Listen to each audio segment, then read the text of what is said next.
ఈ మధ్యకాలంలో రోబోలు నేరాలకు పాల్పడుతుండడం ఆందోళన కలిగిస్తోంది. కొన్ని సందర్భాలలో ప్రాణాలను సైతం తీస్తున్నాయి. కొత్త టెక్నాలజీతో తయారు చేయబడిన రోబోలు కొందరు వ్యక్తులు దుర్వినియోగం చేస్తున్నారు. తాజాగా చైనాలో ఇలాంటిదే ఒక షాకింగ్ విషయం వెలుగులోకి వచ్చింది.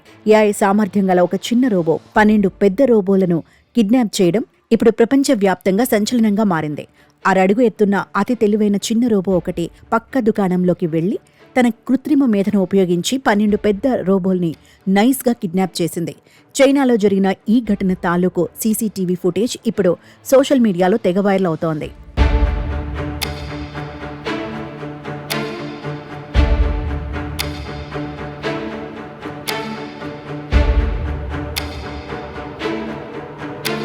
చైనాలో హాంగ్జౌ మ్యానుఫ్యాక్చరర్ తయారు చేసిన ఎర్బాయ్ రోబోకు AI సామర్థ్యం ఉంది.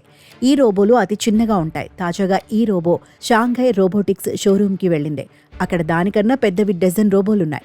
వాటిని ఇది ఏం అడిగిందో ఏమో కానీ ఆ పెద్ద రోబోల్లో ఒకటి తాను అనుమతి లేకుండా బయటకు వెళ్ళనని చెప్పింది.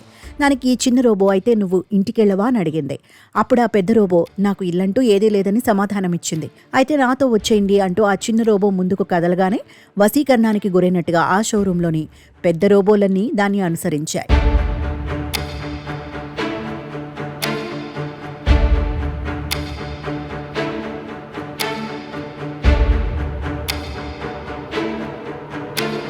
తొలుత చైనాలో ఈ వీడియో వైరల్ అయినప్పుడు ఇదేదో కల్పితమని అందరూ అనుకున్నారు. కానీ 2 రోబో కంపెనీలు ఈ వీడియో కల్పితం కాదని నిజంగా జరిగిందని ధృవీకరించాయని తెలుస్తోంది.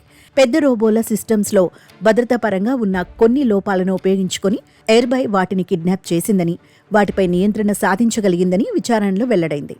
అయితే చిన్న రోబో తనంత తాను ఇంత చేయడం అసాధ్యమని షాంఘై రోబోటిక్స్ కంపెనీ చెబుతోంది. దీంతో ఎవరో దానికి అలా ప్రోగ్రామింగ్ చేసి ఉండొచ్చనే అనుమానాలు కూడా వ్యక్తమవుతున్నాయి.